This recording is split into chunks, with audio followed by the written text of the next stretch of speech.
درخت بنا دیں. اس نے کہا نہیں.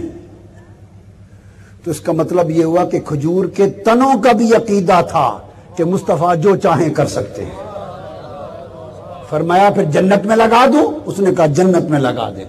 تو دنیا میں بھی ہرا بھرا کر سکتے ہیں اور چاہیں تو میرے آقا اس دنیا کے درخت کو جنت کا درخت بنا دیں. دنیا اور آخرت اور یہ کائنات عرضی سے لے کے جنت سب کچھ مصطفیٰ کے دست کرامت میں ہے. ہم نے آقا علیہ السلام کے مقام و منصب کو کیا سمجھا ہے؟ کوئی نادان اسے اپنی مثل کہتا ہے، کوئی اپنے جیسا بشر سمجھتا ہے، کوئی نادان حضور کی عظمتوں اور طاقتوں میں کمزوری نکالتا ہے. لوگوں توبہ کرو، اس عمل سے مولا ناراض ہو جائے گا. اتنا ناراض ہر شے معاف کر سکتا ہے مگر اپنے محبوب کی شان کی بے ادبی کو معاف نہیں کر سکتا. تو آقا کے دست اقدس کو اللہ رب العزت نے اتنا کیا. اور پھر آقا علیہ السلام نے فرمایا، اس حدیث میں اضافہ کیا، فرمایا والذی نفسی بیدہ لو لم التزم لم یزل ھذا الی یوم القیامہ تحزنا علی رسول اللہ. فرمایا خدا کی قسم اگر میں اس کو اپنے سینے سے نہ لگاتا تو یہ قیامت تک میرے ہجر و فراق میں روتا رہتا. اور جب یہ اس کھجور کے خشک تنے کا رونا، حضرت امام حسن بصری جب اس کو اپنے خطاب میں بیان کرتے تو وہ یہ بیان کر کے دھاڑے مار کے خود رو پڑتے اور کہتے لوگو یا عباد اللہ. یہ امام حسن بصری کے کلمات تھے، یا عباد اللہ الخشبۃ تہن الی رسول اللہ شوقا الیہ لمکانہ فانتم حق ان تشتاقوا الی لقائہ. یہ میں نے لفظ امام حسن بصری کے سنائے. فرماتے ہیں اللہ کے بندو وہ خوش کھجور کا تنا تھا، عشق مصطفیٰ میں دھاڑے مار کے روتا تھا. اور لوگوں تم تو انسان ہو، حضور کے غلام ہو، تمہارا تو حق زیادہ ہے کہ حضور کے دیدار کے اشتیاق میں رویا کرو. بخاری نے صحیح بخاری میں روایت کیا، امام ترمذی نے روایت کیا. حدیث پاک میں حضرت علقمہ عبداللہ ابن مسعود رضی اللہ تعالیٰ عنہ سے روایت کرتے ہیں. فرماتے ہیں وَلَقَدْ كُنَّا نَسْمَعُ تسبیح الطعام وهو يؤكل. فرمایا خدا کی وفی روایت كُنَّا نَأْكُلُ مع رسول اللہ صلی اللہ علیہ وآلہ وسلم وَكُنَّا نَسْمَعُ تسبیح الطعام فی یدہ. فرمایا ہم آقا علیہ السلام کے ساتھ دسترخوان پہ بیٹھ کے کھانا کھاتے اور فرمایا خدا کی قسم ہم اپنی آنکھوں سے دیکھتے اور کانوں سے سنتے روٹی کا جو لقمہ حضور توڑتے اور کھانے کا جو لقمہ حضور اٹھاتے، حضور کے ہاتھ میں کھانے کے لیے جو لقمہ آتا زبان اقدس میں جاتے تک حضور کھاتے، ہم سنتے کہ کھانے کے لقمے روٹی کے ٹکڑے سبحان اللہ کے نعرے لگاتے تھے کہ آج دست مصطفیٰ نے ہمیں چن لیا. ہمارے نصیب جاگ پڑے کہ آقا کے منہ مبارک میں جا رہے ہیں. فرماتے ہیں خدا کی قسم روٹی اور کھانے کے ایک ایک لقمے سے تسبیح کی آوازیں آتی تھیں. وہ کیا تھی؟ حضور کا ہاتھ لگتا تو کھانا تسبیح کرتا تھا. سبحان اللہ سبحان اللہ. کیا حضور کا ہاتھ مجھے لگ گیا اور مجھے شرف مل گیا کہ آقا علیہ السلام مجھ کو کھائیں. اور پھر حدیث میں حضرت انس بن مالک روایت کرتے ہیں، فرمایا اخذ النبی صلی اللہ علیہ وسلم کفا من، آقا علیہ السلام نے کنکریوں کی ایک مٹھ بھری. ایک بار جب کنکریاں ہاتھ میں لی، ہاتھ میں کنکریاں تھی، فسبحنا فی ید رسول اللہ حتی سمعنا التسبیح. ہم نے کانوں سے سنا کہ بلند آواز سے کنکریاں سبحان اللہ کے نعرے لگانے لگ گئی. دست اقدس چھو گیا، ارے کنکریاں زندہ ہو گئی. تم معاذ اللہ حضور کو مردہ سمجھتے ہو. ہائے ہائے ہائے. وہ رسول جس کا ہاتھ کنکری کو لگ جائے تو کنکری زندہ ہو جائے. یہ تو مزہ ہے. مسلم شریف کو اٹھائیے، سیدنا مولا علی المرتضیٰ فرماتے ہیں خدا کی قسم میں آقا علیہ السلام کے ساتھ تھا. ہم باہر نکلے، فرمایا جس درخت اور جس پتھر کے قریب سے مصطفیٰ گزرتے وہ پتھر درخت و شجر اور حجر آقا کے گزرنے پر السلام علیکہ یا رسول اللہ کہا کرتے تھے. پتھر کے قریب سے حضور گزرتے. یہ تو ہے ہاتھ سے بس کرنا اور پتھروں کا زندہ ہو جانا اور تسبیح کرنا. اور یہ اس سے بڑھ کر کے جس پتھر کے قریب سے گزرتے آقا کا گزر پتھر سے قریب ہو جائے تو وہ پتھر زندہ ہو جائے. تو جس قبر میں پورا جسد اقدس رکھا ہوگا وہ قبر زندہ نہیں ہوگی. تم آقا کے جسم پاک کی زندگی کی بات کرتے ہو.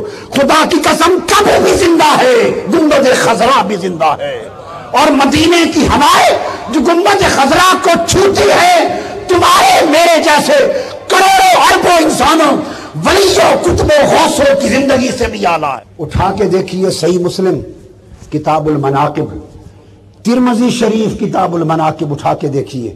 آقا علیہ السلام نے فرمایا میں اس پتھر کو آج بھی پہچانتا ہوں کہ میرے اعلان نبوت سے بھی پہلے میں جب اس کے پاس سے گزرتا تھا وہ بآواز بلند مجھ پہ سلام پڑھتا تھا. اور ایک نکتہ میرا سمجھ لو, لاکھوں کروڑوں پتھر تھے مکہ شہر میں اور آقا ہر روز گزرتے ہی تھے نا گلیوں سے, ہر روز پتھروں پہ چڑھتے بھی تھے, مگر اتنی میٹھی پیاری زبان میں یہ بات کسی پتھر کے لیے نہ کہی, اس پتھر کے لیے کہا. کیا فرمایا؟ انی لأعرف الآن حجرم بمکہ. مکہ میں ایک پتھر تھا اور قربان جاؤں میرے آقا نے فرمایا میں آج بھی اسے پہچانتا ہوں. پہچانتے تو ساروں کو تھے مگر اس پتھر کا نصیب کہ فرمایا میں اس پتھر کو آج بھی پہچانتا ہوں. یا رسول اللہ آپ اس پتھر کو خصوصیت کے ساتھ فرما رہے ہیں میں اس کو آج بھی پہچانتا ہوں, کیا وجہ ہے کہ آپ اس کو نہیں بھولے اور اسے اتنا پہچانتے ہیں, یاد رکھتے ہیں؟ کیا وجہ ہے؟ فرمایا اس کی وجہ یہ ہے کہ میں نے ابھی اعلان نبوت بھی نہیں کیا تھا, میں جب اس کے پاس سے گزرتا تھا اس پہلے زمانے میں بھی مجھ پر سلام پڑھتا تھا. ارے جو پتھر مصطفیٰ پہ سلام پڑھتا تھا فرماتے حضور میں آج بھی اسے نہیں بھولا, اسے پہچانتا ہوں. اگر امتی عمر پر مصطفیٰ پہ سلام پڑے گا خدا کی قسم قبر میں مصطفیٰ اسے پہچانے گا. فرمایا میں آج تک اس پتھر کو پہچانتا ہوں. میں تو سیاستہ کی حدیث صحیح بتا رہا ہوں. اٹھائیے صحیح مسلم کو دیکھیے اور ترمذی شریف کتاب المناقب, دونوں کتابوں کی اٹھائیے. تو پتھر سلام پڑھتا تھا, حضور نے فرمایا میں آج تک پہچانتا ہوں. اس حدیث سے میں نے یہ استنباط کیا,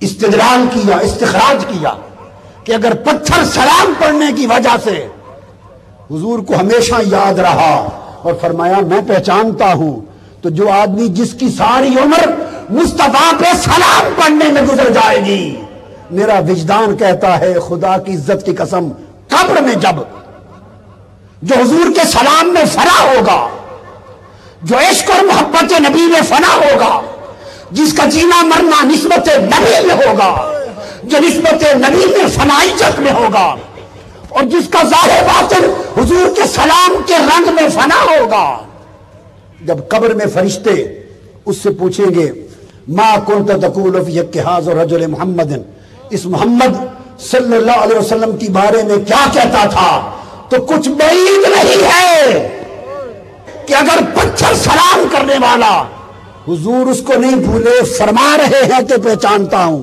کچھ بعید نہیں کہ آقا کے سلام پڑھنے والے غلام سے جب فرشتے پوچھے یہ کون ہے تو ممکن ہے مصطفیٰ بڑھ کر فرشتوں سے کہیں فرمائے اس سے نہ پوچھو میں کون ہوں, مجھ سے پوچھو یہ کون ہے, میں پہچانتا ہوں. اس ممکن ہے آقا فرما دیں کہ مجھ سے پوچھو انی لعارفہ الآن, میں اس کو پہچانتا ہوں, کان یسلم علیہ, مجھ پر ہر وقت سلام پڑھتا تھا. اگر پتھر سلام پڑھنے کے بعد حضور نہیں بھولے تو امتی کو کب بھولیں گے؟ ہائے ہائے دوستارا کجا کنی محروم, دوستارا کجا کنی محروم. ہائے ہائے ہائے ہائے ہائے دوستارا کجا کنی محروم, تو کے با دشمنا نظرداری. میرے محبوب تو دشمنوں پہ نگاہ رکھتا ہے اور ان میں بھی کوئی بھلا کر دے تو عمر بھر اس کو نہیں بھولتا، صلہ دیتا ہے. تو جو تیرے دوست اور غلام ہیں ان کو اپنی رحمت سے اور شفقت سے کیوں کر محروم کرے گا؟ ارے سلام پڑھنے والے، پتھروں کو نہ بھلانے والے نبی قبر میں اپنے سلام پڑھنے والے غلاموں کو کیوں نہیں پہچانیں گے؟ تو عرض یہ کر رہا تھا کہ ان کنکریوں نے تسبیح شروع کر دی آقا کے ہاتھ میں. سبحان اللہ. حضرت انس بن مالک روایت کرتے ہیں، فرماتے ہیں کہ آقا علیہ السلام کے ہاتھ میں تسبیحوں نے جب سبحان اللہ کیا، ہم نے سنا، حضور نے ہمیں دیکھا، مسکرائے. پھر کنکریاں حضرت ابو بکر کے ہاتھ میں دی، کنکریوں کو بلا کر حضرت ابو بکر کے ہاتھ میں دی. فرمایا ان کے ہاتھ میں گئیں تب بھی سبحان اللہ کہتی رہی. پھر فرمایا باقیوں کو دو. فرماتے انس بن مالک جب ہمارے ہاتھ میں دی تو چپ کر گئی. ہر ایک کا ہاتھ تو ایسا نہیں ہے نا، ہمارے ہاتھ میں آئی تو چپ کر گئی. اب آپ سوچ سکتے ہیں اور پوچھ سکتے ہیں کہ وہ بھی صحابی تھے، ابو بکر صدیق بھی صحابی تھے، ان کے ہاتھ میں آئی تو بولتی رہی. خاص بات بتاؤں، باقی صحابہ کے ہاتھ میں دی تو چپ کر گئی، سیدنا صدیق اکبر کے ہاتھ میں دی تو تسبیح کرتی رہی. اس کی وجہ کیا ہے؟ وجہ یہ صدیق جیسے باقی صحابہ نہیں ہیں رضی اللہ تعالی عنہ. صدیق فنا در مصطفیٰ ہے اور صدیق اکبر کو نسبت مصطفیٰ میں مقام فنائیت حاصل ہے اور وہ فنا ہو کر بقا بالمصطفیٰ پا گئے ہیں. وہ فنا ہوئے ہیں اور باقی ہوئے ہیں. سیدنا صدیق اکبر پر آقا علیہ السلام کی توجہ اتحادی ہے، اس لیے تسبیح کنکریاں جب حضور کے ہاتھ میں کرتی تھی تو وہی کیفیت ادھر بھی قائم رہی. آگے کیفیت بند ہو گئی. سمجھانا مقصود یہ تھا کہ یہ ابو بکر کیفیت مصطفیٰ میں فنا ہے اور فنا اس کی فنا تام ہے. اب نقطہ سمجھاؤں، اولیاء کرام یا انبیاء جب کسی پہ توجہ کرتے ہیں، یہ بات سمجھنا، توجہ کرتے ہیں تو روحانیت میں توجہ کی 7 قسمیں ہیں. ان 7 قسموں میں ایک قسم ہے توجہ اتحادی. ایک قسم ہے توجہ اتحادی. توجہ اتحادی کا مطلب یہ ہے کہ توجہ کرنے والا، فیض دینے والا اپنے فیض لینے والے کو اپنی توجہ اس طرح کرتا ہے کہ اس کے باطن کو بھی اور اس کے ظاہر کو بھی اپنے ساتھ توجہ میں متحد کر دیتا ہے. اس کی توجہ اس کے ظاہر اور باطن دونوں کو متحد کرتی ہے اپنی توجہ کے ساتھ. اس کا ظاہر توجہ کرنے والے کے ظاہر سے مل جاتا ہے اور باطن توجہ کرنے والے کے باطن سے مل جاتا ہے. اس لیے اس کو توجہ اتحادی کہتے ہیں. اس کی مثال سمجھا لوں پھر میں حدیث پر اور سیدنا صدیق اکبر کی اس کیفیت پر آتا ہوں.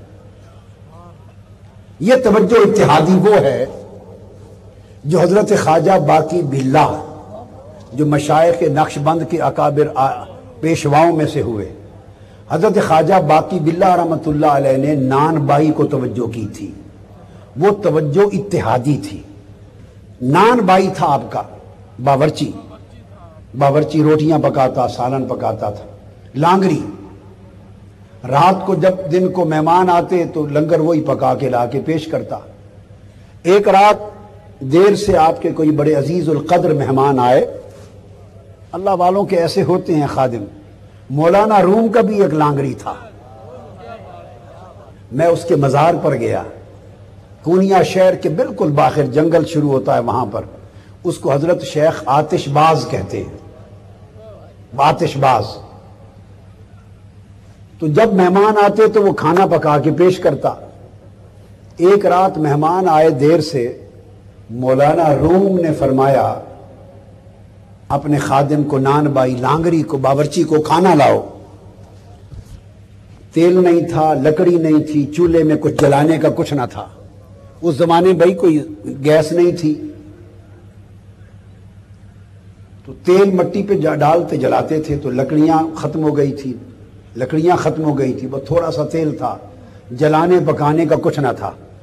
اب اس نے شیخ کو یہ نہیں بتایا مولائے روم کو کہ حضور لکڑیاں نہیں ہیں، لکڑیاں اگلے دن اس نے جنگل میں جا کے چننی تھی، اچانک مہمان رات کو آ گئے، اس نے یہ نہیں بتایا کہ لکڑیاں نہیں، اس نے اپنے کپڑوں کو اور ٹانگ پر تیل چھڑک کے آگ لگا دی، تیل چھڑکا آگ لگا دی، اوپر سالن گرم کرنا تھا جو کچھ وہ دھر دیا، کپڑے جل گئے، تیل چھڑکتا گیا، اس کی جلد جل گئی، چربی جل گئی، گوشت جل گیا، ٹانگ جلا کر کھانا پکا کے شیخ کو پیش کر دیا۔ آپ نے نہیں پوچھا، چپ کر کے مہمانوں کو کھلا دیا اور فرمایا جاؤ سو جاؤ۔ صبح اٹھا تو ٹانگ سلامت،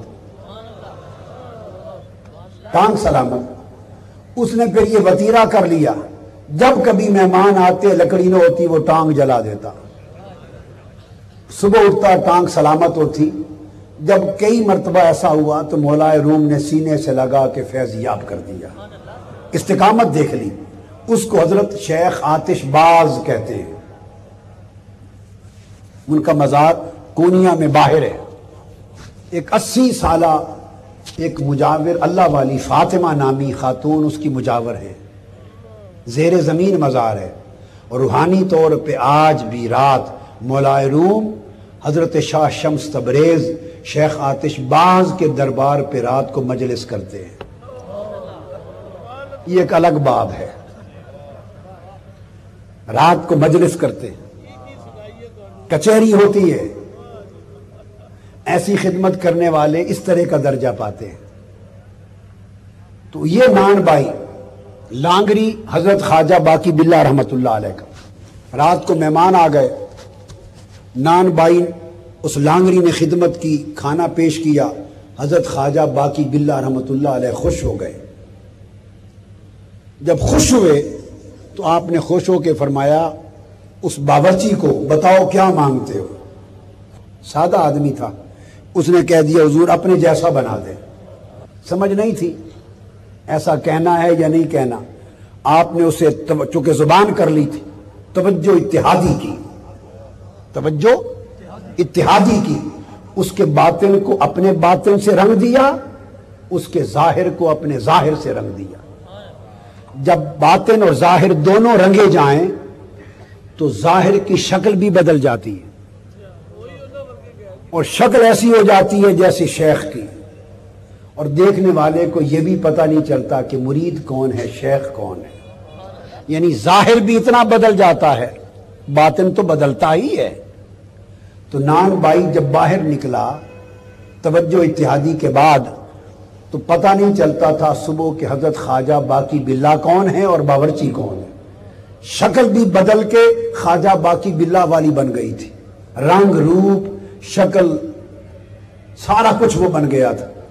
اب فرق صرف یہ رہ گیا تھا کہ باقی باللہ تو سمندروں کے سمندر پی کے ہضم کر کے بیٹھے تھے، اور اس نے تو بس ایسے ہی فیض پا لیا تھا توجہ سے، یہ برداشت نہ کر سکا، سو یہ مدہوش تھا، ایسے ڈولتا تھا، چکراتا تھا، توجہ اتحادی فیض کی لے لی، برداشت نہیں کر سکا، 3 دن مدہوشی میں رہا اور 3 دن بعد وصال فرما گیا۔ اب اس کی قبر بھی حضرت خواجہ باقی باللہ کے ساتھ ہے، میں حاضر ہوا وہاں، حضرت خواجہ باقی باللہ بھی اور حضرت نان بائی بھی زیارت کی۔ اس کو کہتے ہیں توجہ، بولیے، اتحادی۔ اب توجہ اتحادی میں جب ظاہر توجہ کرنے والے کے ظاہر سے متحد ہو جاتا ہے اور باطن شیخ کے باطن سے متحد ہو جاتا ہے، تو اس اتحاد ظاہر و باطن کے نتیجے میں ظاہر کی شکل کا بھی رنگ روپ وہی ہو جاتا ہے جیسا شیخ کا ہے، عام آدمی کو پتہ نہیں چلتا۔ اب یہ ایک بات آپ ذہن میں رکھ لیں، اب بخاری شریف کی ایک حدیث سناتا کہ کیوں حضرت صدیق اکبر کے ہاتھ میں وہ کنکریاں اسی طرح تسبیح کرتی رہی جیسے دست مصطفیٰ میں کر رہی تھی اور آگے رک گئی۔ بخاری شریف میں ایک حدیث آئی ہے جس کو محدثین اور شارحین نے اپنے اپنے طریقے پر شرح کی ہے۔ میں اس کو طریق عارفین پہ، طریق صوفیاء پہ شرح کر رہا ہوں اس حدیث کی، عارفوں کے طریق پر، تصوف کے اصول پر۔ حدیث یہ ہے کہ جب آقا علیہ السلام ہجرت فرما کر مدینہ طیبہ، جو اس وقت ابھی یثرب تھا، پہنچے، اور آقا علیہ السلام کے قدموں نے یثرب کو مدینہ بنا دیا، تو 18 دن 3 ہفتے کے قریب آقا علیہ السلام نے قباء کی بستی میں قیام کیا۔ معلوم ہے نا؟ اب حدیث سنیے۔ حدیث پاک یہ ہے، کتاب ہجرت میں اور باب ہجرت میں، بخاری مسلم میں آتا ہے کہ آقا علیہ السلام جب آ کے تشریف فرما ہوئے تو ارد گرد کے قبائل لوگ سن کے کہ آقا علیہ السلام پہنچ گئے، دوڑ دوڑ کے بچے، بوڑھے، جوان، عورتیں، مرد حضور کی زیارت کے لیے آئے۔ جب آپ کو دیکھنے کے لیے آئے تو آقا بھی تشریف فرما تھے، ابو بکر صدیق بھی حاضر تھے آقا کی خدمت میں۔ جنہوں نے آقا علیہ السلام کو دیکھا نہیں تھا ان میں سے کئیوں کو مغالطہ لگتا، کوئی حضور کے ہاتھ چومتا، کوئی حضرت ابو بکر صدیق کے ہاتھ چومتا۔ اب حدیث کی شرح کر رہا ہوں، یہ تو حدیث پاک ہے بخاری۔ کوئی آقا دو جہاں کے ہاتھ دست اقدس قدم چومتا، کوئی ابو بکر صدیق کی طرف لپکتا مصافحہ کرنے چومنے کے لیے۔ کچھ دیر ایسا ہوتا رہا، پھر سیدنا صدیق اکبر نے یہ دیکھا تو کیا کیا، آپ اٹھے، آپ اپنی چادر لے کر آقا علیہ السلام کے سر انور کے اوپر تان کے کھڑے ہو گئے، چادر لے کے کھڑے ہو گئے ایسے سر پہ تان کر، پتہ چل جائے۔ پھر جو بھی آتا تو پھر ابو بکر صدیق کے ہاتھ چومنے کا تو سوال ہی پیدا نہیں ہوتا تھا، ہر کوئی سمجھ جاتا کہ یہ آقا، یہ مخدوم ہے جو حضور بیٹھے۔ اب یہ واقعہ بخاری شریف میں، مسلم میں صحیح سند کے ساتھ مروی ہے، کتاب الہجرت میں۔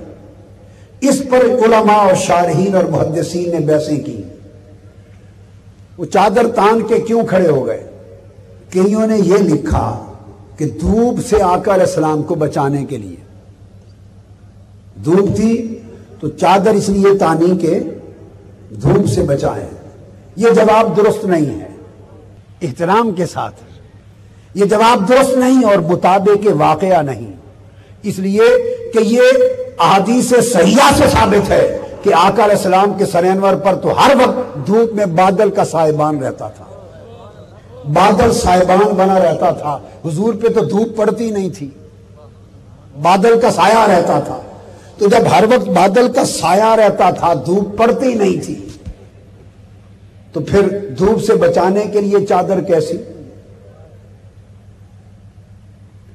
اور یہ بھی نقطہ سمجھ لیں، یہ بات بعض اوقات ان لوگوں نے کہی جو آقا علیہ السلام کا سایہ مانتے ہیں۔ ہم کہتے ہیں آقا کا سایہ نہیں تھا، بعض علماء کہتے ہیں تھا، بعض علماء کہتے ہیں تھا۔ ہم نے جب احادیث سے ثابت کیا کہ نہیں تھا تو بعض علماء یہ جواب دیتے ہیں، غلطی سے، غلط جواب ہے، غلط ہے۔ وہ کہتے ہیں کہ وہ جو روایتوں میں آیا ہے کہ سایہ نہیں نظر آیا، اس کی وجہ یہ تھی کہ ہر وقت بادل سایہ کرتا تھا، تو بادل کی وجہ سے سایہ نہیں پڑتا تھا۔ تو جیسے بادل کی وجہ سے سایہ نہیں پڑتا تھا تو آج چادر کیوں تانی؟ بادل آج نہیں تھا، آج بادل نہیں تھا، آج بھی بادل تھا۔ تو اس کا مطلب یہ ہوا کہ دھوپ کی وجہ سے چادر تالنا دھوپ کی وجہ سے نہ تھا۔ پھر سبب کیا؟ پھر جو سیاق حدیث ہے، حدیث کا مضمون اس توجیہ کے خلاف ہے، کیونکہ مضمون میں پہلے آ چکا ہے کہ کچھ لوگ حضور سے آ کے ملتے، کچھ سیدنا ابوبکر صدیق سے مل رہے تھے۔ تو جب مضمون میں یہ بات آ گئی کہ مغالطہ لگ رہا تھا لوگوں کے، تو وجہ یہ تھی کہ جب دیکھتے تو مغالطہ لگتا۔ تو سیدنا صدیق اکبر دیکھ رہے تھے کہ بادل سایہ فگن ہے، مگر اس لیے چادر تان کے کھڑے ہوئے کہ لوگوں کو پتہ چل جائے کہ جو کھڑا ہے یہ خادم ہے، مخدوم وہ ہے جو بیٹھا ہے۔ اپنے آپ کو خادم، خدمت گزار ظاہر کرنے کے لیے، حضور کا نوکر ظاہر کرنے کے لیے چادر تان کے کھڑے ہو گئے تاکہ لوگوں کو پتہ چلے کہ آقا یہ بیٹھے ہیں۔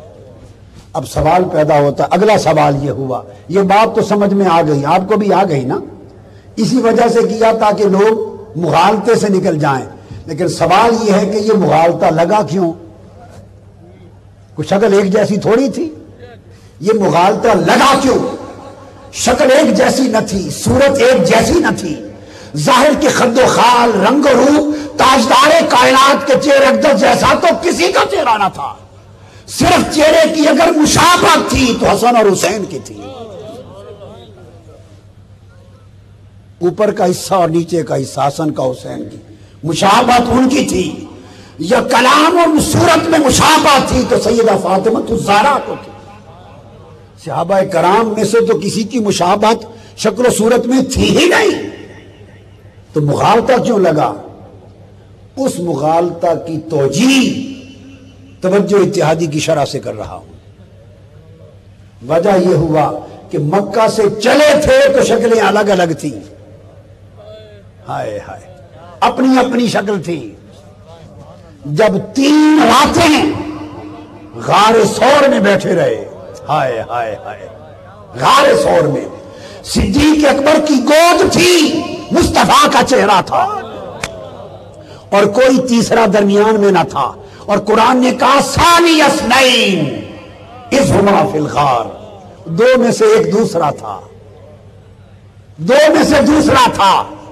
تو قرآن مجید نے ظاہر و باطن کے اتحاد کا اشارہ کیا. ثانی اثنین، کہ جب غار میں تھے تو قربت اور اتحاد میں وہ مقام ملا کہ ہر 2 ثانی اثنین ہو گئے. اثنین میں ثانی ہو گئے. یہ اتحاد توجہ اتحادی کا ثمرہ تھا. مکہ مدینہ میں جب مجلس میں ہوتے تو ہر کوئی مصطفیٰ کا چہرہ تکتا اور مصطفیٰ کی توجہ بھی باری باری ہر ایک پر ہوتی. ایسا موقع کبھی نہ ملا تھا کہ مصطفیٰ کا چہرہ ہو اور ابو بکر صدیق کی آنکھیں ہوں اور ابو بکر کا چہرہ ہو مصطفیٰ کی آنکھیں ہوں. 3 راتیں غار تھی یا یار تھا، غار تھی یا یار تھا، اور ادھر دیدار مصطفیٰ تھا. ابو بکر صدیق چہرے مصطفیٰ تکتے رہے اور مصطفیٰ کی آنکھوں کی توجہ ابو بکر میں بڑھتی رہی. وہ 3 دن غار ثور میں بلا شرکت غیرے، شرکت غیرے، جب آقا کی توجہ کوئی تیسرا نہ تھا. ثانی اثنین، بس 2 تھے اور 2 میں ہر کوئی دوسرا تھا. اس کا دوسرا وہ تھا، اس کا دوسرا یہ تھا. ہائے ہائے ہائے، 2 تھے اثنین اور ثانی اثنین. ان 2 میں اس کا دوسرا یہ تھا، اس کا دوسرا وہ تھا. یہ جو اثنینیت اور اس میں ثانیت، ہر 2 میں ایک کا دوسرا تھا، یہ خود اشارہ کر رہا ہے اس اتحاد کا. اور 3 راتوں کی توجہ کے بعد نکلے تو صدیق اکبر کے چہرے کا رنگ روپ اپنا نہیں رہا تھا، وہ چلا گیا اور مصطفیٰ کے رنگ کا عکس چڑھ گیا. اب توجہ اتحادی کے بعد جب مدینہ پہنچے تو وہ لوگوں کو سمجھ نہیں آتی تھی کہ باقی باللہ کون ہے، نان بھائی کون ہے. ہائے ہائے ہائے، اب سمجھے آپ بات؟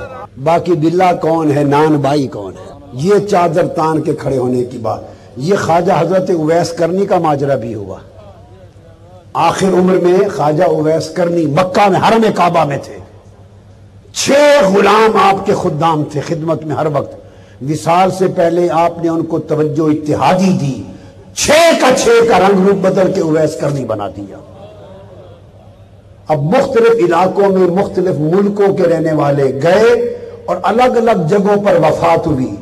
خواجہ اویس کرنی واحد ولی ہیں جن کی قبریں دنیا میں 7 ملکوں میں ہیں.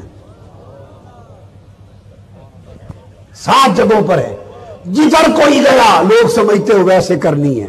وفات ہوئی وہیں مزار بن گیا. وہ توجہ اتحادی تھی، اس نے سب کو چھپا دیا. ظاہر کا رنگ روپ اور نقش و نین بدل جاتے ہیں، نقشہ بدل جاتا ہے. یہ توجہ اتحادی ایسی توجہ ہے. تو میں یہ عرض کر رہا تھا، یہ وجہ تھی کہ جب ظاہر و باطن بدلتے تو کیفیتیں بھی منتقل ہو جاتی ہیں. علی حسب الحال، حسب استطاعت، حسب مقام، حسب توفیق. حسب صلاحیت وہ کیفیت منتقل ہوتی ہے. اس لیے تسبیح نے آقا کے ہاتھ میں سبحان اللہ کیا کنکریوں نے، ابو بکر صدیق کے ہاتھوں میں گئی تو تب بھی سبحان اللہ پڑھتی رہی. وہ توجہ اتحادی کے مظہر تھے. انس بن مالک کہتے ہیں جب ہمیں دی تو چپ کر گئی. ہر کوئی تو توجہ اتحادی والا نہیں تھا نا، ہر کسی کو غار ثور نہیں ملی تھی. اور میں سمجھتا ہوں کہ شاید یہ اسی کا اثر ہے اس غار ثور کا کہ ظاہر و باطن میں وہ اتحاد پیدا کیا کہ وفات کے بعد قبر بھی اپنی قبر کے ساتھ متحد کر دی. یہ آقا علیہ السلام کے دست اقدس کا کرم، دست اقدس کا کرم تھا. پھر آقا علیہ السلام کے دست اقدس کے برکات میں سے یہ عالم، حدیث پاک میں آتا ہے کہ جس جگہ آقا علیہ السلام گلی سے گزرتے تو بچے دوڑ دوڑ کے آتے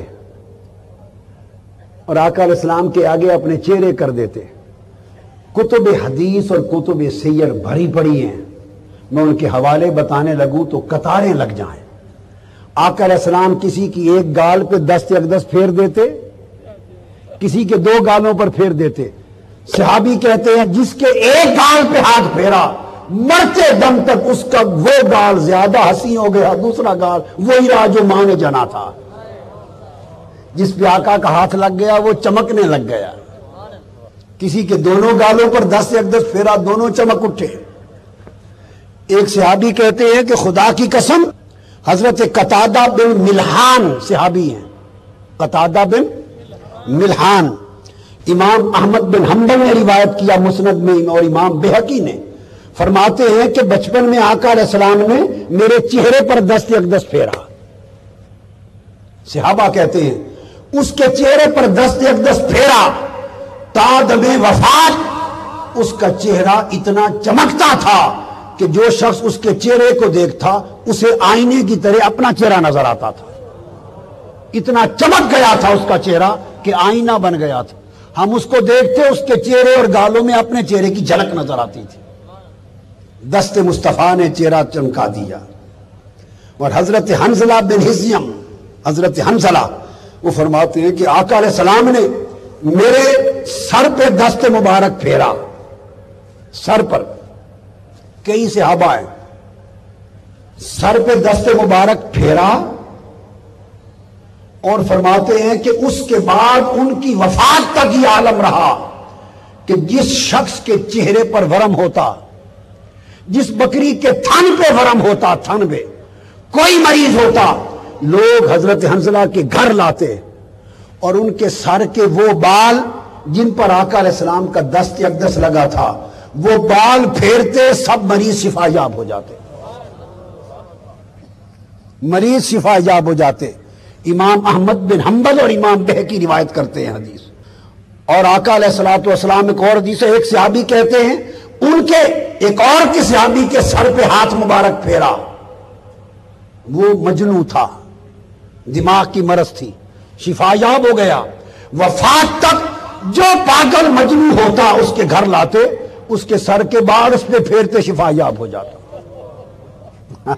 سبحان اللہ. ایک صحابی کہتے ہیں کہ میرے سر پہ، ایک صحابی کے سر پہ آقا نے دست اقدس پھیرا، جن بالوں پر حضور کا ہاتھ لگ گیا 100 سال کی عمر تک اتنا حصہ سر کا سیاہ رہا، باقی بال سفید ہو گئے. سفید ہونا بڑھاپے کی علامت ہے، سیاہی جوانی کی علامت ہے. ارے حضور کا ہاتھ لگ جائے تو بالوں پہ بڑھاپا نہیں آتا، تم موت کی بات کرتے ہو.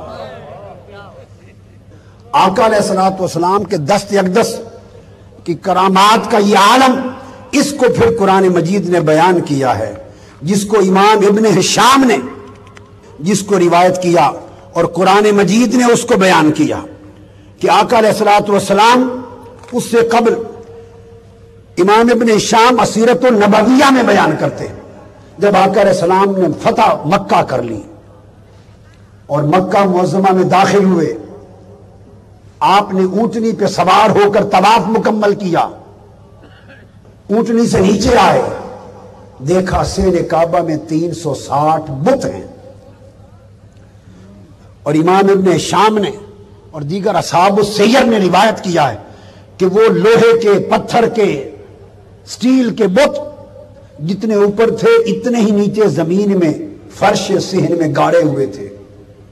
اوپر رکھا ہوا ٹکڑا نہیں تھا، گڑے ہوئے تھے، اور کدال سے بھی ٹکرے مار مار کے وہ اکھاڑے نہیں جا سکتے تھے. 360 بت. آقا علیہ السلام نے ان کو دیکھا تو سیسے کے ساتھ مضبوط زمین میں گاڑے ہوئے بت اگر اکھاڑنا پڑتا تو کلہاڑی اور کدال سے بھی اکھڑتے نہیں تھے. آقا علیہ السلام اترے، آپ کے دست اقدس میں چھڑی تھی. 360 بتوں سے ایک ایک چھڑی بت کو لگاتے گئے، بت اس طرح گڑے ہوئے حضور کے قدموں میں اونتے منہ گرتے گئے. اور صحابہ کرام بیان کرتے ہیں کہ جب بت گرے تو دیکھنے والے لوگ تعجب سے کہتے تھے کہ جمی ہوئی مورتیاں دیکھو مصطفیٰ کی چھڑی کی اطاعت کتنی کر رہی ہیں. کہتے تھے حضور کی اطاعت کر رہی ہیں. آیا چھڑی سے آقا علیہ السلام نے اتنی طاقت دے دی کہ بت گر گئے. چھڑی کا غزوہ بدر میں ایک صحابی کی تلوار ٹوٹ گئی، بڑے مجاہد تھے. کسی نے عرض کیا یا رسول اللہ بہت بڑا کمانڈر ہے، تلوار ٹوٹ گئی. فرمایا میرے پاس لاؤ. لائے. آقا نے درخت کی ایک ٹہنی پاس تھی، چھڑی، ٹہنی توڑ کے دی. فرمایا اسی سے لڑو. صحابی کہتے ہیں خدا کی قسم میرے ہاتھ میں آنے کی دیر تھی، مصطفیٰ کے دست اقدس کے مس نے درخت کی ٹہنی کو تلوار بنا دیا. پوری جنگ لڑی. اس تلوار کا نام اس نے اون رکھا تھا. اس تلوار جیسی تیز دھار تلوار کوئی نہ تھی، تیز دھار تلوار کوئی نہ تھی. اسی فتح مکہ کے موقع پر امام ابن ہشام روایت کرتے ہیں کہ آقا علیہ السلام طواف کر رہے تھے. طواف کے دوران فضالہ بن عمر مسلمان نہیں ہوا تھا، حضور کا دشمن تھا، کفار میں سے. اس نے دیکھا کہ موقع شاندار ہے، حضور طواف میں مصروف ہیں، وہ بھی حضور کے ساتھ ساتھ ایک جھوٹا طواف کرنے لگا اور اس طاق میں چھپائے ہوئے تلوار کہ کوئی موقع ملے تو چپ کر کے وار کر کے معاذ اللہ حضور کو قتل کر دو. اس کے دل میں اور طواف کر رہا ہے. چونکہ عام لوگوں کو معافی کا اعلان ہو گیا تھا، لوگوں نے ظاہراً کلمہ پڑھ لیا تھا، اب کسی کو معلوم نہیں تھا کہ طواف کر رہا ہے. اب تو سوال ہی پیدا نہیں ہوتا کہ کافر ہے، طواف کر رہا ہے. امام ابن شام روایت کرتے ہیں کہ جب فضالہ بن عمر حضور کے قریب سے گزرے، آپ نے دوران طواف اس کو کہا تم فضالہ ہو؟ اس نے کہا جی ہاں حضور میں فضالہ ہوں. فرمایا دل میں کیا سوچ رہے ہو؟ ہائے ہائے کیا سوچ رہے ہو؟ اس نے آگے کہنے لگا یا رسول اللہ اللہ کا ذکر کر رہا ہوں، اللہ کا ذکر کر رہا ہوں. سیرت النبویہ میں روایت ہے آقا علیہ السلام اس کی بات سن کے فتبسم، مسکرا پڑے. اس کو دیکھا مسکرا پڑے، اچھا اللہ کا ذکر کر رہے ہو، ہنس پڑے. اور فضالہ بن عمر کہتے ہیں آقا نے میرے سینے پر ہاتھ مارا، کہا توبہ کرو. وہ کہتے ہیں خدا کی قسم کائنات میں سب سے زیادہ ناپسندیدہ محمد تھے، میں طواف جعلی طواف کر کے قتل کرنا چاہتا تھا. دست اقدس سینے پہ لگنے کی دیر تھی، کایا پلٹ گئی، ساری کائنات میں محبوب ترین مصطفیٰ ہو گئے. وہی کلمہ پڑھ لیا. اور بڑی خاص حدیث جس کو اینڈ پر اختتام کی طرف لا رہا ہوں، بڑی یکسوئی سے توجہ کے ساتھ بات سمجھیں. جب آقا علیہ السلام نے فتح مکہ کر لی، دست اقدس کی کرامت، اور اس کو اللہ نے تصدیق کیا کہ دیکھو میرے مصطفیٰ کے ہاتھوں کی کرامت. جب فتح مکہ ہو گیا، قبائل مسلمان ہونے لگے، آئے 10,000 صحابہ کے ساتھ تھے مکہ فتح مکہ پر، اور لوگ شامل ہو گئے. تو اس وقت حوازن جو قبیلہ تھا، حوازن یہ بنو سعد کی طرف حوازن کے قبائل تھے، قبیلے جس علاقے کی حضرت حلیمہ سعدیہ تھی. وہ قبیلہ حوازن کے لوگ جوان بڑے تیر انداز تھے، تلوار زن تھے، تلوار چلانا، تیر چلانا بڑے ماہر تھے، تکڑے جوان تھے، پہاڑی لوگ تھے. انہوں نے لشکر جمع کیے کہ یہ اسلام تو پھیل رہا ہے، آؤ آخری معرکہ لڑیں، اسلام کے بڑھتے ہوئے قدم روک دیں اور اسلام کو معاذ اللہ شکست دے کر دوبارہ واپس پلٹا دیں۔ وہ 30,000 مسلح تکڑے تلوار زن تیر انداز جوان فوجیوں کا لشکر لے کر بڑھے، 30,000 پیش قدمی کی۔ آقا علیہ السلام کو خبر ہوئی، آقا علیہ السلام بھی لشکر لے کے بڑھے۔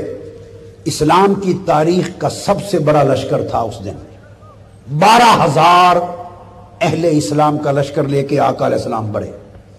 12,000 کے لشکر سے حضور نے کوئی جنگ نہیں کی تھی، دشمن 30,000 کے لشکر سے، صحابہ 12,000 کے لشکر سے۔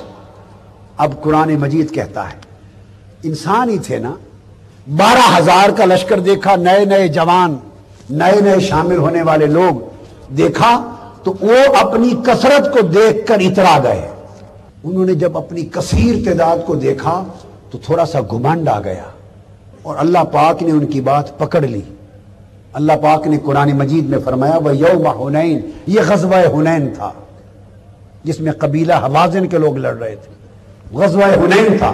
فرمایا وَيَوْمَ حُنَيْن إِذْ أَعْجَبَتْكُمْ كَثْرَتُكُمْ، جب تمہارا دھیان کثرت کی طرف چلا گیا تھا اور اس تمہاری کثرت نے تمہیں عجب میں ڈال دیا تھا،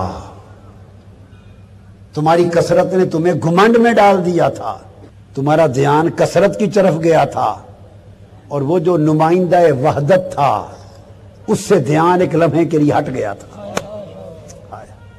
یہ قرآن نے جو پیغام دیا ہے نا اس آیت میں، وہ پیغام یہ ہے اذ اعجبتکم کثرتکم، تمہارا دھیان کثرت کی طرف چلا گیا اور یہ خیال نہ رہا کہ وہ جو خدا واحد وحدت کا نمائندہ ہے اس کی بجائے تم کثرت کو تکنے لگے، گھمنڈ آ گیا۔ فرمایا فلن تغن عنکم شیئا، پھر یہ کثرت، یہ لشکر، یہ تمہاری قابلیت، یہ کثرت، یہ لشکر، یہ فوج، یہ 12,000 کا سارا لشکر جرار شکست سے بچانے میں تمہارے کسی کام نہ آیا۔ تو کیا ہوا کہ 30,000 دشمن کی فوج بے جگری سے لڑی، تیروں کی بچھاڑ کر دی، انہوں نے ایسی تلوار چلائی کہ قدم اکھڑ گئے لشکر اہل اسلام کے۔ 12,000 کا لشکر تھا۔ اب اٹھا کے دیکھیے، اس کے واقعات صحیح بخاری میں آئے ہیں، صحیح مسلم میں آئے ہیں، کل سیاستہ میں ہیں، کل کتب سیر میں ہیں۔ میں پوری تفصیل ان تمام کتب سے ملا کر سیرت ابن ہشام کے ساتھ مکمل سنا رہا ہوں، اور ابن ہشام نے امام ابن اسحاق کی روایت سے سیرت ابن اسحاق کے لیے بھگدڑ مچ گئی اور صرف 100 کے قریب جلیل القدر صحابہ حضور کے گرد رہ گئے۔ ایسی بھگدڑ مچی کہ کوئی میدان میں ٹک نہ سکا، کوئی ادھر کوئی ادھر، کسی کو ہوش نہ رہا۔ 30,000 کے لشکر نے یکلخت بھگدڑ کا سامان پیدا کر دیا۔ وہ قرآن مجید نے وہی نقشہ کھینچا اذ اعجبتکم کثرتکم، تمہارا دھیان کثرت پہ گیا، تم اترا گئے، اور ایک لمحے بشری تقاضے کے پیش نظر، بشری تقاضے کے پیش نظر، بتقاضائے بشریت یہ خیال اوجھل ہو گیا کہ 10 سال تک جنگ جو جیتتے تھے تو کس کے صدقے سے جیتتے تھے۔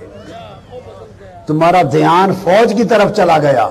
میں نے کہا کہ میرے محبوب کے غلام ہیں، ان کی ابھی اصلاح کر دوں۔ یہ خدا کا کرم ہوتا کہ اگر کہیں کوئی خطا ہو جاتی، خطا تو بتقاضائے بشریت ہوتی، پر رب وہی اصلاح کر دیتا، اس سزا کو مؤخر نہیں کرتا تھا، کیونکہ بخشش کا وعدہ جو ہو گیا تھا، بخشش کا حسنہ جنت کا وعدہ جو ہو گیا تھا، تو خطا چھوڑتا نہیں تھا۔ اللہ پاک نے فرمایا تمہاری کثرت پہ عجب کا بھی مواخذہ کرتا ہوں۔ قدم اکھڑے اور 12,000 میں سے 100 کے قریب بچ گئے۔ جب یہ کیفیت ہوئی تو آقا علیہ الصلوۃ والسلام نے، حضرت عبداللہ ابن مسعود روایت کرتے ہیں، آقا علیہ السلام نے حضرت عبداللہ ابن مسعود سے کہا، ارد گرد میرے آقا نے دیکھا 12,000 کا لشکر منتشر ہو چکا ہے۔ آقا نے آہستہ سے فرمایا عبداللہ ابن مسعود ذرا اب دیکھیے 12,000 کا لشکر منتشر ہوا، قدم اکھڑے، ایک شکست کا سامان ہوا لشکر اہل اسلام کو، وہ غالب آئے حوازن کے لوگ، مگر آقا علیہ السلام نظارہ کرتے رہے، تکتے رہے، پریشان بھی نہیں ہوئے اور کچھ کیا بھی نہیں، بس دیکھتے رہے کہ ہوتا کیا ہے۔ جب سب کچھ بکھر گیا تب حضرت عبداللہ ابن مسعود سے فرمایا عبداللہ ذرا زمین سے مجھے کچھ مٹی اور کنکریاں تو اٹھا دے۔ جب دکھا دیا کہ 12,000 کا لشکر منتشر ہو گیا، شکست ہو گئی لشکر اسلام کو، منتشر ہے، قدم اکڑ گئے ہیں، جم نہیں سکے، پورا اینڈ آخر دکھا دی، تو فرمایا ذرا کنکریاں مٹی اٹھا دے۔ عبداللہ ابن مسعود سے کہا قربان جائیں آقا علیہ السلام، جس سے میں نے آپ کو نکتہ بتایا، جس سے مس کر دیں اسے صاحب شعور کر دیتے ہیں۔ تو آقا علیہ السلام خچر پہ تھے، مادہ خچر پہ تھے، عبداللہ ابن مسعود سے کہا ذرا زمین سے مٹی اٹھا دو، مادہ خچر نے، سواری نے بات سن لی، ہائے ہائے، اس نے کہا عبداللہ ابن مسعود سعادت لے جائیں گے، میں کیوں محروم رہوں؟ جملہ سننے کی دیر تھی، خچرنی زمین پر بیٹھ گئی، ہائے ہائے ہائے، خچر زمین پہ بیٹھ گئی، مادہ خچر، اور اتنی بیٹھی کہ پیٹ زمین سے لگ گیا۔ امام ابن اسحاق اور ابن ہشام روایت کرتے ہیں زمین سے مل گئی تاکہ آقا خود اٹھا لے، میری نوکری کام آ جائے، میری نوکری کام آ جائے۔ آقا علیہ السلام نے مٹی اٹھا لی، مٹھ میں لے کر، مشت میں وہ مٹی، اب وہاں تو 900 کافر تھے غزوہ بدر میں، بات جہاں سے شروع کی تھی اس جگہ پہ لا رہا ہوں، یہاں 30,000 کافر تھے۔ کتنے تھے؟ 30,000 کافر تھے۔ اب بات توجہ والی، ایک مٹھ مٹی کی ہے، آقا علیہ السلام نے ان کی طرف شاہت الوجوہ کے کلمات اعلان کر کے پھینکی، ایک مٹھ مٹی کی۔ اب مجھے بتائیں اپنی مثل سمجھنے والے، ایسی غلطیوں میں مبتلا ہونے والے، اور حضور کو اپنی عقل اور قیاس کے پیمانوں پہ ناپنے والے نادان، تھوڑا سوچیں، تھوڑا سوچیں۔ ایک مٹھ مٹی ہو، آپ اسے پھینکیں، کتنے کے منہ پہ پھینک لیں گے؟ 30,000 ہیں، پھینک دی۔ میں تجزیہ کر رہا ہوں اس حدیث کے واقعہ کا اور قرآن کا واقعہ تجزیہ کر رہا ہوں۔ پھر ان میں سے بہت کثرت سے مسلمان ہوئے، مسلمان ہونے کے بعد اپنا حال بتاتے ہیں، کہتے ہیں کوئی ادھر تھا، کوئی ادھر تھا، پورا میدان جنگ 4 اطراف میں فوج تھی، 4 اطراف میں، ایک طرف کنکریوں کی اور مٹی کی مٹھ پھینکی، وہ کہتے ہیں خدا کی قسم 30 کے 30,000 آدمیوں کے منہ میں، ناک میں، آنکھوں میں جا کے لگی۔ اب بولیے وہ کنکریوں کو کون، کس نے ان کے 30,000 لوگوں کی آنکھوں تک پہنچایا؟ کنکریاں تو ہوا میں اڑ گئیں، جب پھینکا اڑ گئی۔ 30,000 آدمی چاروں کناروں پر بکھرے ہوئے تھے، تو کنکریوں نے کیسے پہچان لیا یہ کافروں کے منہ ہیں؟ کنکریوں کو راستہ کس نے بتایا کہ یہاں یہاں بے ایمان کافر کھڑے ہیں؟ یہ ان کی آنکھیں، ان کے منہ اور چہروں پہ جا لگو، بھئی وہ تو ہوا میں اڑ گئی۔ ارے مٹی اور کنکریوں کو راستہ کون بتاتا تھا؟ ان کافروں کے منہ اور آنکھوں تک پہنچاتا کون تھا؟ پہچان کون دیتا تھا؟ صحابہ بھی بکھرے ہوئے تھے چاروں اطراف میں، 12,000 صحابہ بھی بکھرے ہوئے تھے، 30,000 کافر بھی تھے، کسی صحابی کے چہرے پہ نہیں گئی، 30,000 کافروں کو چن چن کے پہچان کر کے لگی۔ ان کنکریوں کو شعور کس نے دے دیا؟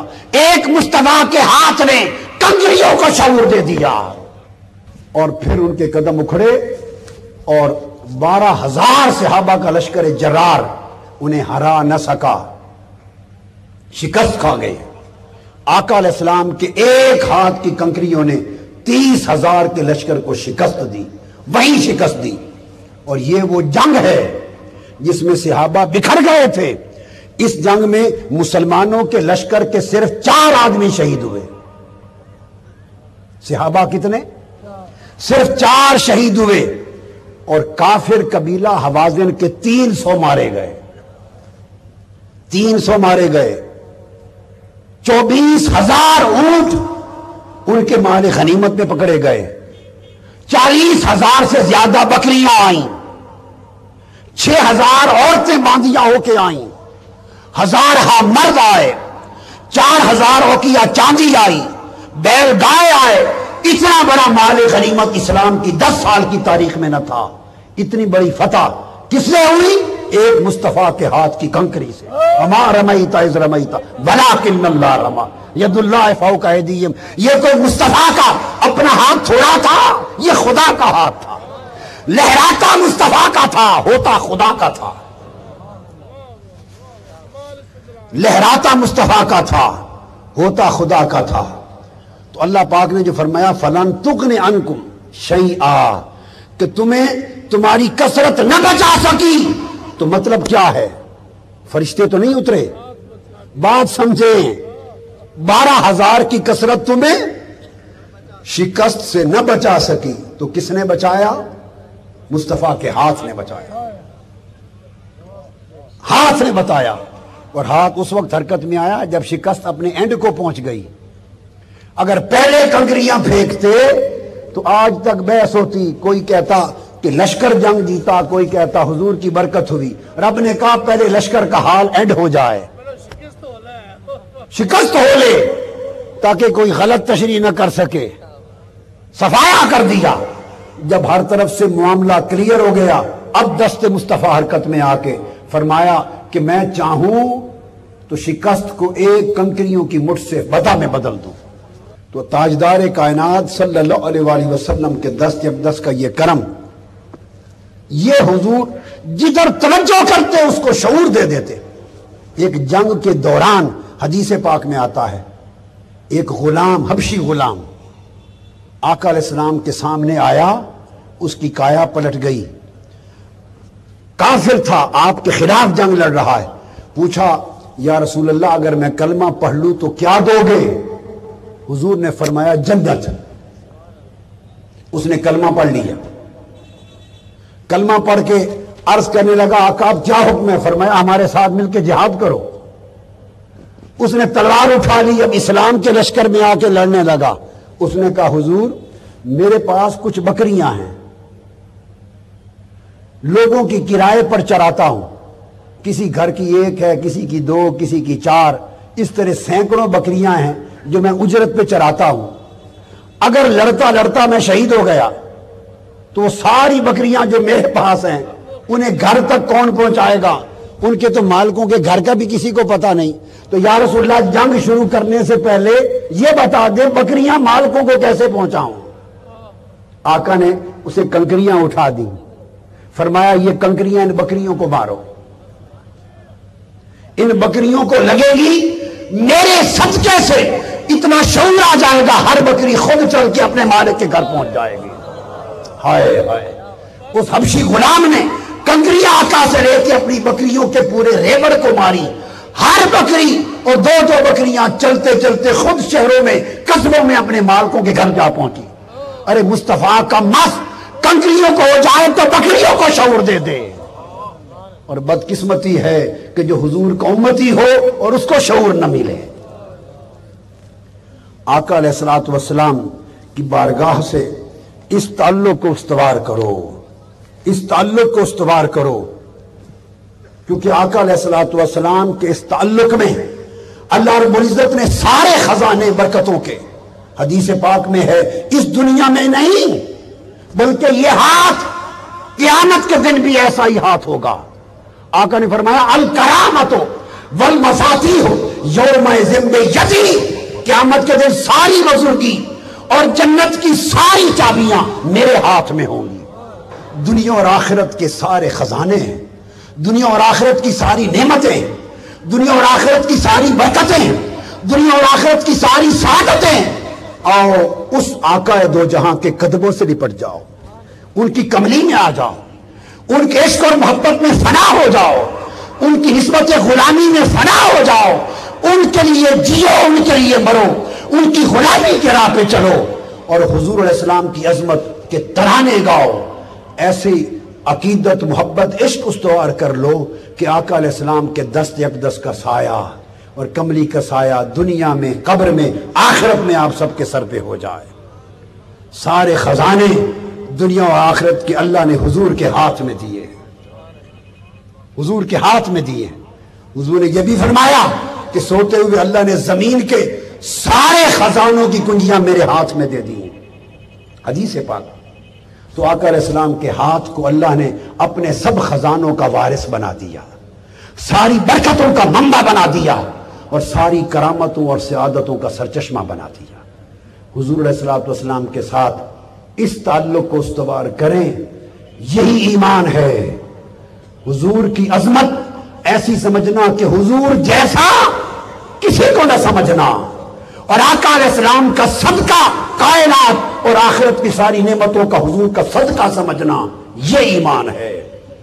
آقا علیہ السلام سے نسبت جوڑو، اپنا دامن مراد اطاعت سے، اتباع سے، محبت سے، توسل سے حضور کی طرف پھیلائے رکھو، اور عمر ساری آقا کی اتباع، غلامی اور محبت میں بسر کرو تاکہ حضور کی بارگاہ کے خزانے نصیب ہوں۔ یہی دنیا اور آخرت کی کامیابی ہے، اور فوز و فلاح اسی کی ہے جس کی نسبت حضور سے پختہ ہے۔ اور بات ختم کر رہا ہوں، قیامت تو بعد کی بات ہے، مرنے کی پہلی شام جب قبر میں جاؤ گے، اللہ کی عزت بھی قسم، ہر مسلمان کا امتحان صرف اور صرف محمد مصطفیٰ کے نام پر ہوگا۔ اللہ اور دین کے نام پر آپ کا امتحان نہیں ہونا، اللہ اور دین اسلام کے نام پر آپ کا امتحان، سن لو، نہیں ہے۔ میں ذمہ داری کے ساتھ کہہ رہا ہوں، پوری بخاری شریف اٹھا کے دیکھ لیں، 7 مرتبہ امام بخاری نے حدیث روایت کی، اور 7 مرتبہ قبر کا ایک ہی سوال امام بخاری نے بیان کیا کہ صرف مصطفیٰ کا پوچھا جائے گا کہ یہ کون ہے۔ امام بخاری، یہ مسلم اور ابو داؤد باقی کتب میں من ربو کا ما دینوں کا آیا ہے، بخاری نے 7 مرتبہ ایک ہی بات کہی، بس پوچھا جائے گا مصطفیٰ کون ہے۔ اور آقا علیہ السلام نے مسند امام احمد بن حنبل میں آتا ہے، حضور نے فرمایا صحابہ کرام کو، لوگو انکم تفتنون بی وتسألون عنی انی فی القبر۔ حضور نے اعلان کیا، خطبہ دیا، فرمایا لوگو قیامت قبر میں تمہارا امتحان میری شان کے بارے میں ہوگا اور صرف میرے بارے میں پوچھا جائے گا۔ خطبہ دیا، فرمایا انکم تفتنون عنی بی وتسألون عنی، تمہاری آزمائش قبروں میں میرے بارے میں ہوگی اور قبروں میں صرف میرا پوچھا جائے گا، صرف یہ پوچھا جائے گا، بولو یہ ہستی کون ہے۔ اب رہ گیا یہ سوال کہ وہ جو 3 سوال آئے ہیں مسلم شریف میں، ابو داؤد میں، باقی کتب میں، پہلے پوچھا جائے گا من ربوں کا، پھر ما دینوں کا، تیسرا سوال ہوگا ما کنت تقول فی ھذا الرجل لمحمد، آقا علیہ السلام کا نام لے کر کیا کہتے تھے۔ تو پھر سوال پیدا ہوتا ہے کہ صرف ایک میرا پوچھا جائے گا، اور باقی کچھ حدیثوں میں 3 سوال آئے ہیں، ان میں تطبیق کیا ہوگی۔ تو میں نے گفتگو بڑے اہم نقطے پہ ختم کر رہا ہوں، عمر بھر یاد رکھنا، اس سبق کو یاد رکھنا، اور میں ذمہ داری سے بتا رہا ہوں تطبیق کیا ہوگی کہ صرف حضور فرماتے ہیں میرے بارے میں آزمائش ہوگی، بس میرے بارے میں پوچھا جائے گا۔ ادھر 3 سوال آئے، تطبیق کیا ہے سمجھ لو۔ پہلے 2 سوال پنجابی تو سمجھاواں، پہلے 2 سوال نکھیڑے واسطے ہیں، امتحان نہیں، وہ نکھیڑے واسطے ہیں، امتحان دا سوال ہکو ہے۔ پہلا پوچھا جائے گا جو من ربوں کا، قرآن کہتا ہے مومن اور کافر سب سے پوچھا جائے گا کہ تیرا رب کون ہے۔ یہ اس لیے پوچھا جائے گا کہ پتہ چلے مرنے والا کافر ہے، خدا کو مانتا ہے یا نہیں مانتا، تاکہ کافر ہے تو ایک طرف ہو جائے اور خدا کو ماننے والا ہے تو ایک طرف ہو جائے۔ جو کہے گا میرا رب اللہ ہے تو پتہ چل جائے گا کہ اللہ کو مانتا ہے، جب پہلے سوال کا جواب یس ہو گیا، مانتا ہے، تو پھر دوسرا سوال نکھیڑے کا ہوگا کہ یہودی ہے، عیسائی ہے، یہ مسلمان ہے؟ کہ یہودی بھی خدا کو مانتے ہیں، عیسائی بھی مانتے ہیں، مسلمان بھی مانتے ہیں، تو امت کا فرق کرنے کے لیے کہ کس امت سے ہے پوچھا جائے گا ما دینوں کا، دسو تیرا مذہب کے، یہودی ہیں، عیسائی ہیں یا مسلمان ہیں؟ مذہب دے نکھیڑے واسطے دوسرا سوال ہو سی۔ پہلا سوال کافر رب نو مندہ ہے یا نہیں مندہ اس نکھیڑے واسطے ہو سی۔ دوسرا سوال کہ دین کے ہی مذہب کے ہی اے مذہب دے نکھیڑے واسطے ہو سی کہ یہودی کو بھی سوال یہ ہونا ہے، یہودی بھی تو مردے پہن یا نہیں؟ دسو، انہوں کو بھی یہ سوال ہونا، عیسائی بھی مردے پہن، مسلمان بھی تے ہندو بھی تے سکھ بھی، ہر ایک دا نکھیڑا ہو سی پہلے قبر چ۔ مر ربوں کا اس دور دا نکھیڑا ہو سی کہ رب نو مندہ ہے یا برہما تے شیوا نو مندہ ہے، گنگا رام نو مندہ ہے، برہمن نو رام رام مندہ ہے یا خدا نو؟ پہلا اے نکھیڑا۔ دوجا نکھیڑا یہودی عیسائی ہے یا مسلمان ہے، ماں دینوں کا۔ جس نے آکسی دینی اسلام، میرا دین اسلام ہے، تو الگ کر دیا جائے گا کہ اے مسلمان ہے۔ دوجے یہودی تے عیسائی اے بولو مسلمان ہے۔ جب یہ نکھیڑا ہو جائے گا کہ یہ مسلمان ہے تو خدا کی عزت کی قسم مسلمان کا نکھیڑا کرنے کے بعد مسلمان سے صرف ایک ہی سوال ہوگا، اگر تو مسلمان ہے بتا مصطفیٰ کی شان کیا ہے۔ جس نے یہ گل مک جاسی نا قبر طے ہو جاسی کہ مسلمان ہیں، امت محمدی وچوں ہیں، تے امتی تے مسلمان ہونا جس نے طے ہو جاسی، او دے کولو دو سوال نہیں ہونے، وہ پہلے ہو گئے۔ امتی کولو ہکو سوال ہو سی، اچھا جو محمد صلی اللہ علیہ وسلم دا امتی ہیں تے دس پھر انہاں دی شان کیویں مننا ہوں، دنیا چ کے آنا ہوں، انہاں دے بارے چ کے کتاباں لکھنا ہوں، کے تقریراں کریں گا ہوں انہاں دی شان چ، اپنے جی آدھا ہوں یا کسے جی آنا ہوں آدھا، انہاں دے کمزوریاں کڈنا ہوں یا ساری کائنات تو اچا تے نویکلا تے رب دا محبوب ساری طاقتاں دا مالک مننا ہوں، دس کے آنا ہوں اس سونے محمد دی شان چ۔ امتی کو ہکو سوال ہو سی، امتی کو لو فرمایا اب تس حدیث کی سمجھ آئی، انکم تفتنون بی و تسألون عنی، لوگو قبر میں صرف میرے بارے میں آزمایا جائے گا اور میرے بارے میں پوچھا جائے گا، تو جس نے قبر ایک پوچھیا ہی حضور دے بارے جانا ہے تو حضور دے بارے چی سدھے ہو جاؤ، عقیدے درست کر لو، اس سونے دے قدمہ میں چاہ جاؤ اور ایک قربان ہو جاؤ، فنا ہو جاؤ نسبت مصطفیٰ حضور نو ہی سینان لو، اس طرح پہچان لو کہ دن دن اٹھتے باندھے سوندے جاگدے ٹرتے پھرتے جیتے مردے محمد محمد محمد یاد رہے، جیسے توڑا جیڑا مرنا ایک محمد دی یاد چوسی تے قبر جاسو تے نا جو ہکو پکے ہویا ہو سی زبان تے محمد، جیسے پوچھن تے بول پاوے یا رسول اللہ یا رسول اللہ، ادھو حضور بھی بات پوسن فرماسے رسول نہ پوچھو میں پوچھو میرا غلام آ گیا۔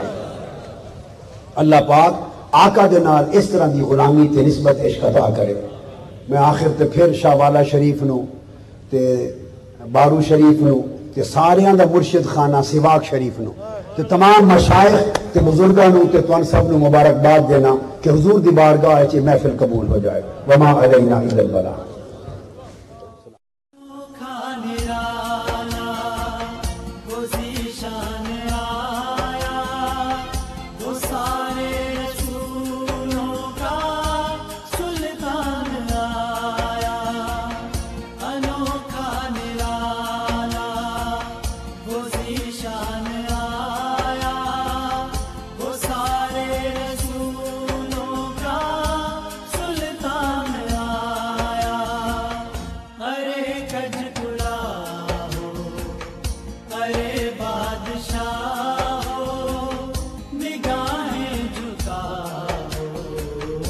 حضور آ گئے ہیں، حضور آ گئے ہیں، حضور آ گئے۔